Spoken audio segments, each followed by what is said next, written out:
Muy bien, pues en primer lugar lo que me gustaría es mandaros un fuerte abrazo a todos los que me estáis viendo y oyendo y comentaros que hoy lo que vamos a hacer es hablar sobre las capacidades superiores.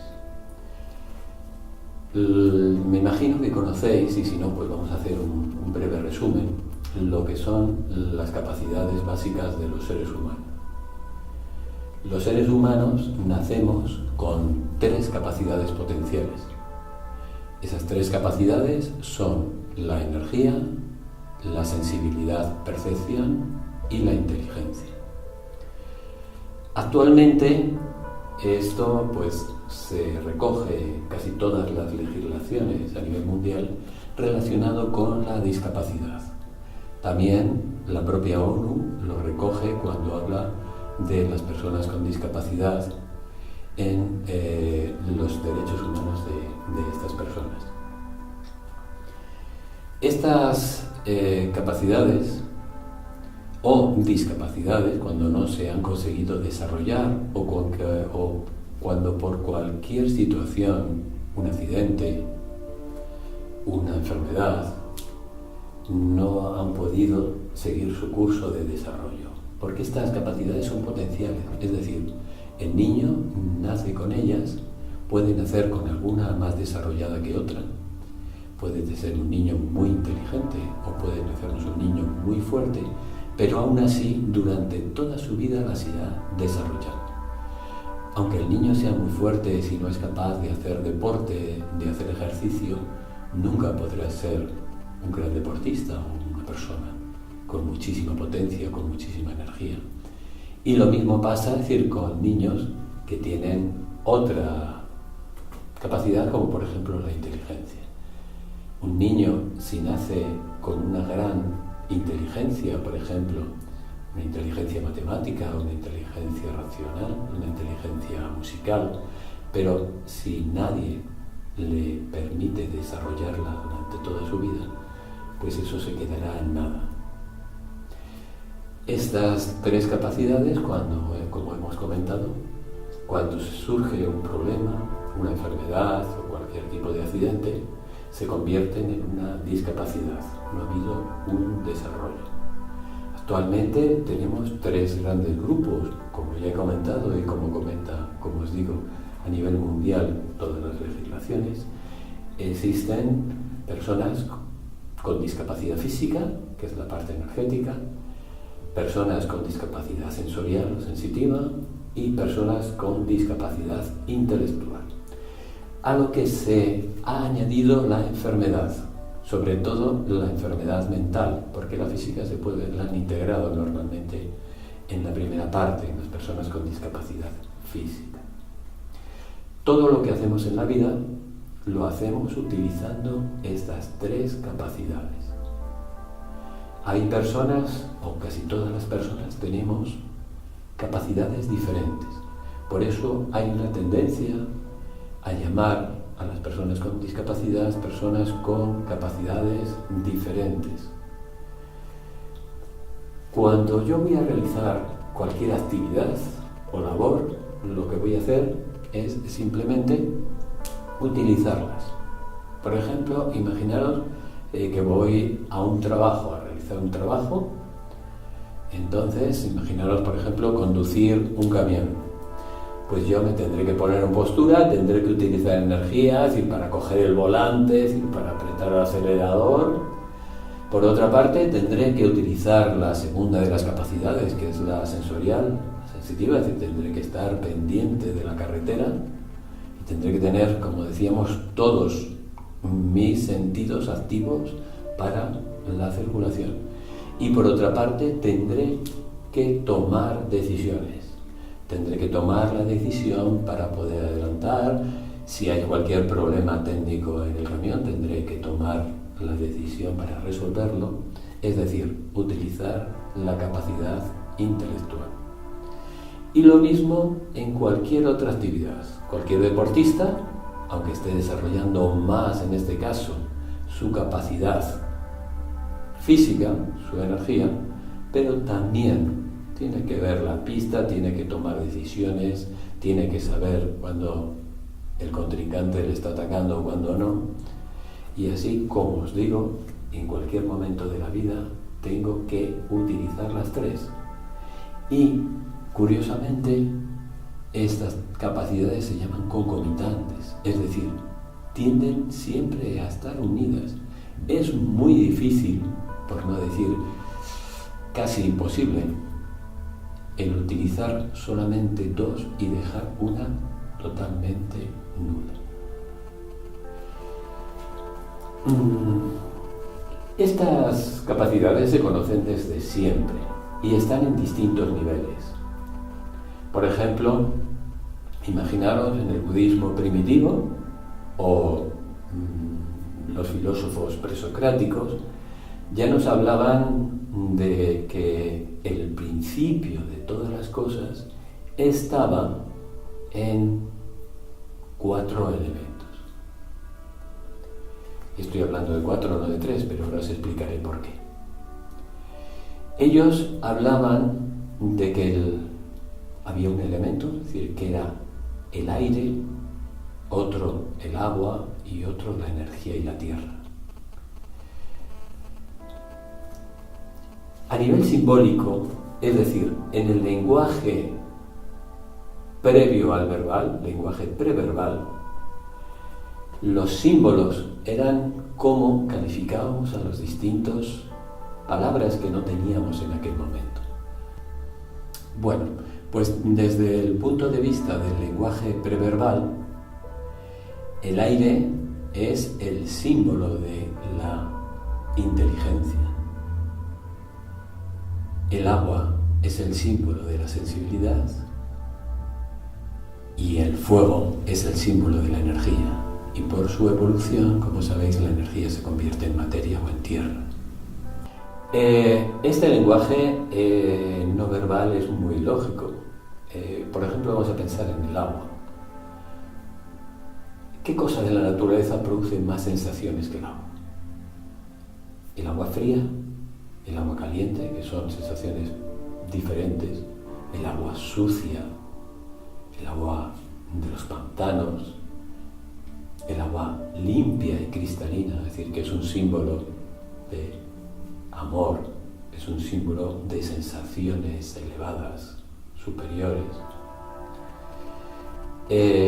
La lluvia, su transformación en nieve, es decir, son todo un cúmulo de sensaciones y posiblemente lo que es definir las sensaciones simplemente con el concepto agua es mucho más rico que definirlo como lo definimos ahora, es decir, con una simple palabra.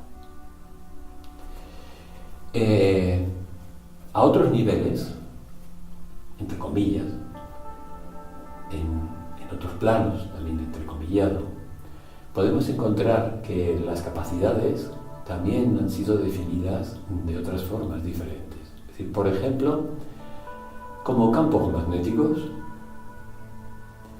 la energía tiene una vibración, un campo magnético de aproximadamente con una frecuencia de 400 terahercios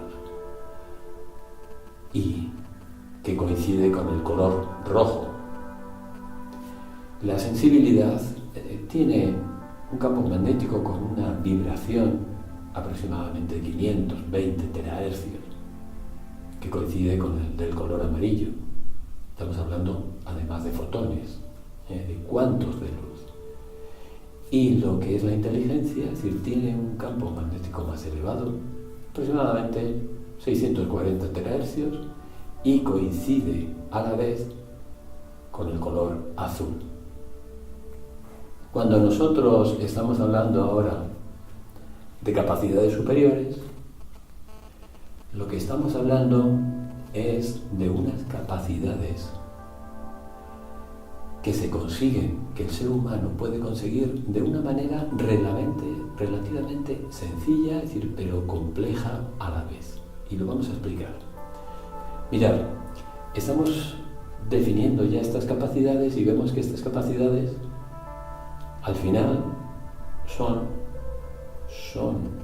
el color rojo, amarillo y azul. Y como todos sabemos, el blanco, el color blanco, se descompone en estos 3 colores. Al final sacamos una conclusión, lo que decían también los presocráticos. El principio de todas las cosas está en el blanco, en la luz. Entonces ya encontramos qué es ese concepto de luz. Y de ahí es donde vienen. ¿Y si consigo yo unas capacidades que puedan volver a la luz? Es decir, si consigo yo unas capacidades que me puedan iluminar, pero que no sean las capacidades que ya me han dado, que no sean las capacidades que yo he heredado, con las que yo he nacido, que realmente no son mías. Si consigo unas capacidades que son mías, estoy haciendo una recreación de las capacidades básicas. Si con las 3 capacidades puedo hacer cualquier cosa en la vida, imaginaros que no podríamos hacer con unas capacidades superiores. Además, estas capacidades las podía conseguir, ya veremos, que además tienen más posibilidades de conseguirlo las personas que tienen alguna discapacidad concreta, curiosamente, es decir, por la forma de lograrlas. ¿Cómo lo podíamos hacer? Pues mirad, hemos dicho, es decir, que nuestras capacidades básicas, el rojo de la energía, el amarillo de la sensibilidad y el azul de la inteligencia, trabajan siempre juntas. Es muy difícil que una persona, aunque haga una actividad intelectual muy fuerte, no utilice energía, por lo menos para coger el bolígrafo. Y es muy difícil que además no esté utilizando sus sentidos, por lo menos para ver lo que escribe, para oír lo que le están diciendo. Siempre van unidas, siempre van concomitadas. Pero si en algún momento soy capaz de ralentizar, y digo ralentizar, nunca en este plano podemos eliminar una de ellas. Por ejemplo, si me pongo a meditar y utilizo una postura erguida, con energía, y soy capaz de utilizar, es decir, ya estoy utilizando mi primera capacidad, y soy capaz de utilizar mi capacidad sensitiva en la atención, llevando toda mi atención a un mantra o a mi respiración, y soy capaz de ralentizar mis pensamientos, mi capacidad intelectual, ¿qué es lo que estoy haciendo? Pues estoy haciendo simplemente unir el rojo de la energía y su frecuencia con el amarillo de la sensibilidad y su frecuencia. 2 campos magnéticos que vibran en unas frecuencias distintas y que en ese momento, es decir, se mezclan, generando una vibración mezcla de ambas. Lo que estoy generando es la vibración del color naranja. Bien, pues el naranja justamente es la primera capacidad superior. El naranja es lo que llamamos la energía sensitiva, o lo que también denominamos la capacidad de crear. Estamos en la base, pero hemos conseguido algo fundamental para el ser humano. Y es que se convierte en autocreador. Lo que también llamamos autorrealización. La primera capacidad sería la capacidad de autorrealización. Y se consigue de distintas maneras. En otros vídeos pues ya os mandaré más información. Pero las más sencillas pues será, por ejemplo, pues con la meditación, como ya hemos dicho, o con las posturas de yoga, con los asanas. Sí, porque el asana hay que hacerlo con mucha energía y con mucha atención a mi cuerpo. Y dejando que la inteligencia durante las posturas esté ralentizada. Lo fundamental es crear esa capacidad.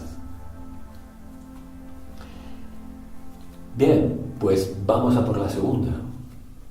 ¿Cómo podemos conseguir la segunda capacidad y qué nos aporta? Pues si damos un paso, lo que hacemos es, en este caso, vamos a ralentizar la energía, y lo que vamos a hacer a continuación es mezclar la sensibilidad con la inteligencia, ralentizando la energía. Esto se hace, y hemos estado hablando de yoga, es decir, en yoga en Savasana. Y también lo podemos hacer, a mí, perdonad, un paréntesis, me gusta mucho hacer lo siguiente, es decir, con los alumnos. Hacemos Savasana y primero llegan a un estado máximo de relajación y en ese momento, es decir, lo que hago es contarles una historia, una leyenda, pero con un sentido profundo. Leyendas del Tíbet, orientales, leyendas zen. De tal manera, es decir, que lo que hago es activar, porque me están oyendo, activar su capacidad amarilla y además el propio mensaje zen les hace activar la inteligencia y lo que consigo es que vayan en ese momento, es decir, creando ya parte de esa sensibilidad que le llamamos sensibilidad lúcida. Es la segunda capacidad superior.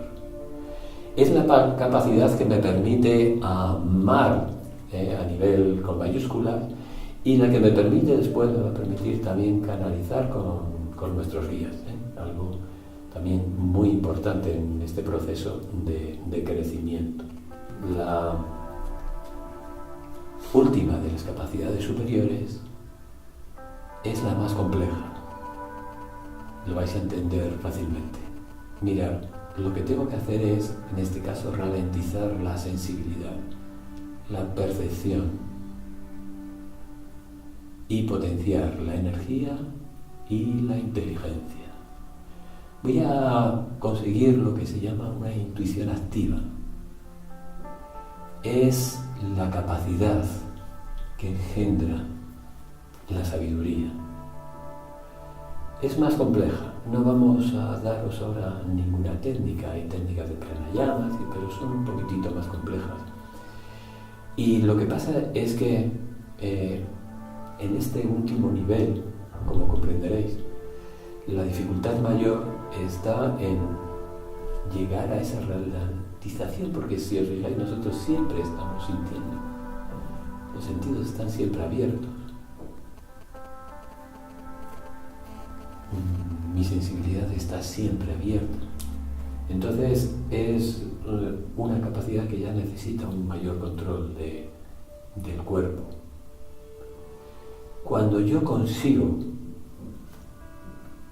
tener estas tres capacidades superiores activas, se va a producir una nueva, ¿os acordáis lo que os hablaba de la concomitancia? Se va a producir ese maravilloso efecto de una nueva concomitancia entre ellas. Y lo que van a hacer es un ascenso que se llama, como ya habéis comprendido, el ascenso de la Kundalini, para crear un blanco. Pero es un blanco, es una nueva luz que la habéis creado vosotros. Os habéis autorrealizado y eso es lo que nos vamos a llevar a los planos superiores. Es un proceso que, como ya habéis comprendido, está totalmente relacionado con los chakras, porque las capacidades básicas estarán en el primero, en el tercero y en el quinto chakra, mientras que las superiores se van a centrar en el segundo, en el corazón, en el cuarto y en el sexto, en el tercero. Es decir, que tenemos que las capacidades superiores también coinciden con lo que han dicho muchas culturas.